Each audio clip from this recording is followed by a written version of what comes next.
Well, here we are on day 5. Yes, if you are following along and you watched my video yesterday, you know that I am a little behind because my phone was too full. And I yesterday read chapters 1 through 4, and I was supposed to read chapters 1 through 5 with this blue letter reading plan that I'm doing. Listen, I would love to tell you that I am not always scatterbrained, but that's just not true. I am an imperfect person, and I love the Lord and I love His Word, and I am not always going to get it right, clearly, but we just press on. Keep reading God's Word. So we're going to start in chapter 5, and we're going to read through chapter 9. We are in the book of Job, if you remember, if you followed along, if you've been following along. And again, we're in chapter 5. So Eliphaz, Job is chastened by God. Call out now. Is there anyone who will answer you? And to which of the holy ones will you turn? For wrath kills a foolish man, and envy slays a simple one. I have seen the foolish taking root, but suddenly I cursed his dwelling place. His sons are far from safety. They are crushed in the gate, and there is no deliverance.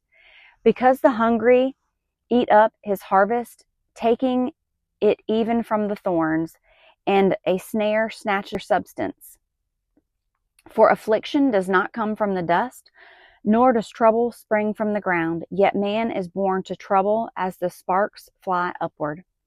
But as for me, I would seek God, and to God I would commit my cause, who does great things and unsearchable, marvelous things without number. He gives rain on the earth. He sends waters on the field. He sets on high those who are lowly, and those who mourn are lifted to safety. He frustrates the devices of the crafty so that their hands cannot carry out their plans. He catches the wise in their own craftiness, and the counsel of the cunning comes quickly upon them. They meet with darkness in the daytime and grope at noontime as in night. But he saves the needy from the sword, from the mouth of the mighty, and from their hand. So the poor have hope, and injustice shuts their mouth. Behold, happy is the man whom God corrects. Therefore do not despise the chastening of the Almighty. For he bruises, but he binds up. He wounds, but his hands make whole. He shall deliver you in 6 troubles. Yes, in 7 no evil shall touch you. In famine he shall redeem you from death, and in war from the power of the sword. You shall be hidden from the scourge of the tongue, and you shall not be afraid of destruction when it comes. You shall laugh at destruction and famine. You shall not be afraid of the beasts of the earth. For you shall have a covenant with stones of the field, and beasts of the field shall be at peace with you. You shall know that your tent is in peace. You shall visit your dwelling and find nothing amiss. You shall also know that your descendants shall be many, and your offspring like the grass of the earth. You shall come to the grave at a full age, as a sheaf of grain ripens in its season.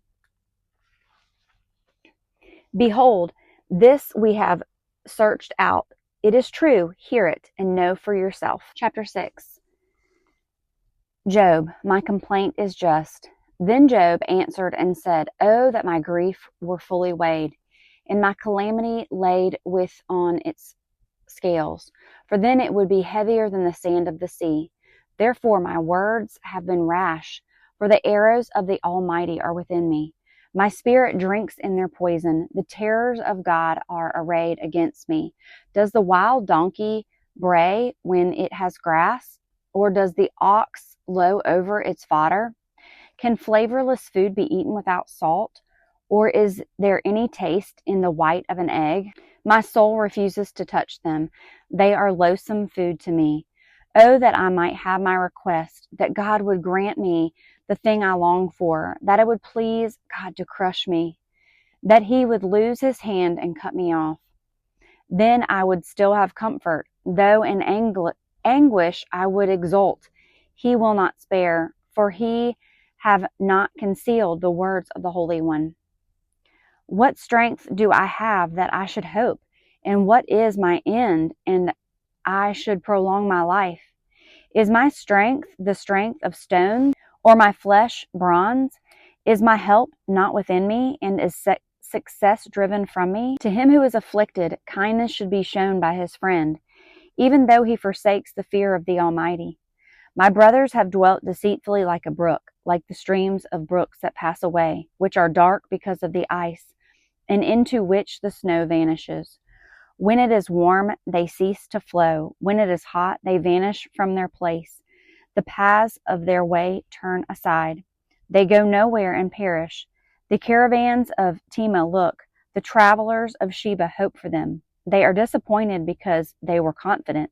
They come there and are confused. For now you are nothing. You see terror and are afraid. Did I ever say, bring something to me, or offer a bribe for me with your wealth, or deliver me from the enemy's hands, or redeem me from the hand of the oppressors? Teach me, and I will hold my tongue. Cause me to understand where I have erred. How forceful are right words. But what does your arguing prove? Do you intend to rebuke my words and the speeches of desperate one, which are as wind? Yes, you overwhelm the fatherless, and you undermine your friend. Now therefore be pleased to look at me, for I would never lie to your face. Yield now, let there be no injustice. Yes, concede, my righteousness still stands. Is there injustice on my tongue? Cannot my taste discern the unsavory? Chapter 7. Job, my suffering is comfortless. Is there not a time of hard service for a man on earth? Are not his days also like the days of a hired man? Like a servant who earnestly desires the shade, and like a hired man who eagerly looks for his wages? So I have been allotted months of futility, and wearisome nights have been appointed to me. When I lie down, I say, when shall I arise, and the night be ended? For I have had my fill of tossing until dawn. My flesh is caked with worms and dust. My skin is cracked and breaks out afresh. My days are swifter than the weaver's shuttle, and are spent without hope. Oh, remember that my life is a breath. My eyes will never see good. The eye of him who sees me will see no more. While your eyes are upon me, I shall no longer be. As the cloud disappears and vanishes away, so he goes down to the grave, does not come up. He shall never return to his house, nor shall his place know him any more. Therefore I will not restrain my mouth. I will speak in anguish of my spirit. I will complain in the bitterness of my soul.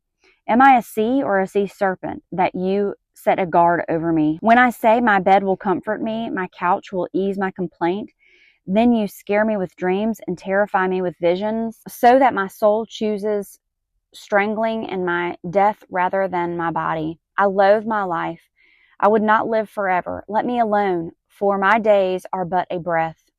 What is man that you should exalt him, that you should set your heart on him, that you should visit him every morning and test him every moment? How long?